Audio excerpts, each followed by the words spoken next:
राम राम दोस्तों। माँ और बेटे का अनमोल प्यार।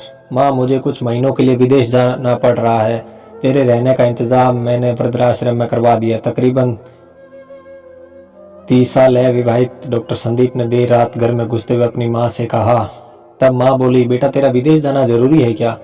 माँ की आवाज़ में चिंता और घबराहट साफ झलक दिख रही थी। तभी डॉक्टर संदीप बोला, माँ मुझे इंग्लैंड जाकर कुछ रिसर्च करनी है। वैसे भी कुछ ही महीनों की बात है, मैं आपको वापस घर ले आऊँगा। जैसा तेरी इच्छा बेटा, मरी सी आवाज़ में माँ ने कहा। यह सुनकर माँ सोने चली गई।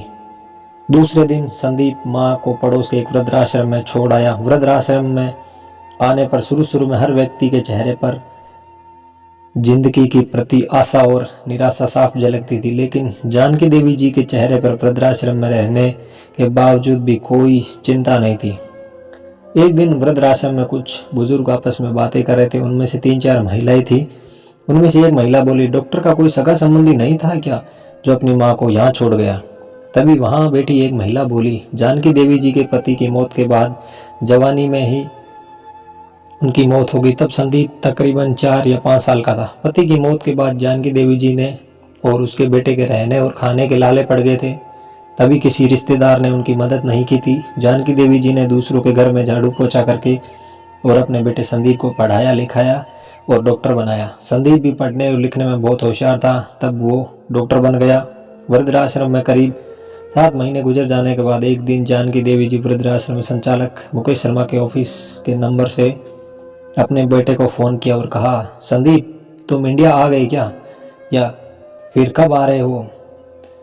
संदीप बोला, माँ अभी मैं इंग्लैंड में ही हूँ। संदीप का जवाब था, माँ मैं अभी इंग्लैंड में ही हूँ।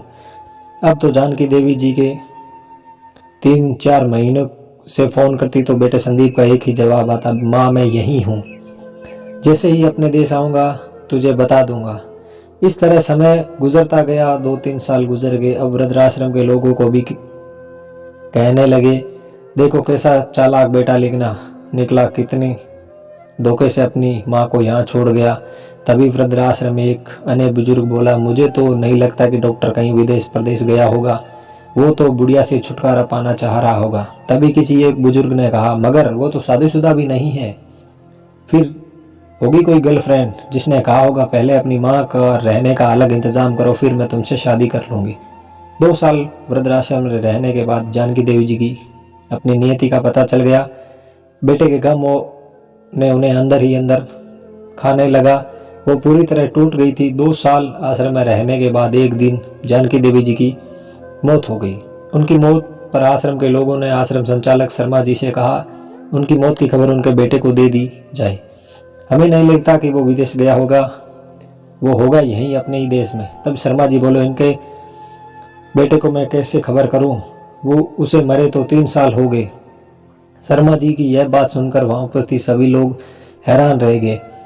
तभी उनमें से एक बोला, अगर उसे मरे 3 साल हो गए तो जानकी देवी जी फ़ोन मोबाइल पर किससे बात करती थी? तभी शर्मा जी ने बोला, वो मोबाइल मेरे पास ही है जिनमें उनके बेटे की रिकॉर्डिंग की गई आवाज़ है। एक बुजुर्ग बोला, पर आपने ऐसा क्यों किया? तब शर्मा जी बोले, करीब 4 साल पहले संदीप अपनी माँ को यहाँ छोड़ने आया था तो उसने मुझसे कहा था, शर्मा जी मुझे ब्लड कैंसर है और मैं डॉक्टर होने के नाते यहाँ मैं अपने अच्छी तरह से जानता हूँ कि इसका आखिरी स्टेज में मुझे बहुत तकलीफ़ होगी, मेरे मुंह और मसूड़ों से खून भी आएगा। यह तकलीफ़ मेरी माँ नहीं देख सकेगी, वो तो जीते जी मर जाएगी। मुझे तो मरना ही है, पर मैं नहीं चाहता कि मेरे कारण मेरी माँ मेरे से पहले मरे।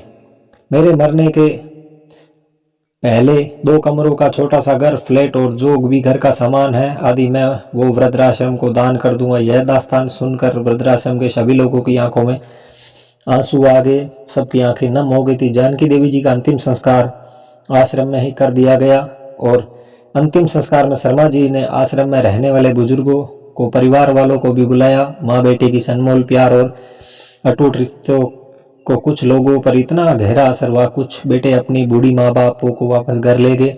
उम्मीद करता हूँ कि आपको ये कहानी पसंद आई होगी। दोस्तों कहानी पसंद आई हो तो चैनल को सब्सक्राइब कर लेना, वीडियो को शेयर करना और अपने दोस्तों के साथ इसे शेयर करना। जय हिंद, जय भारत।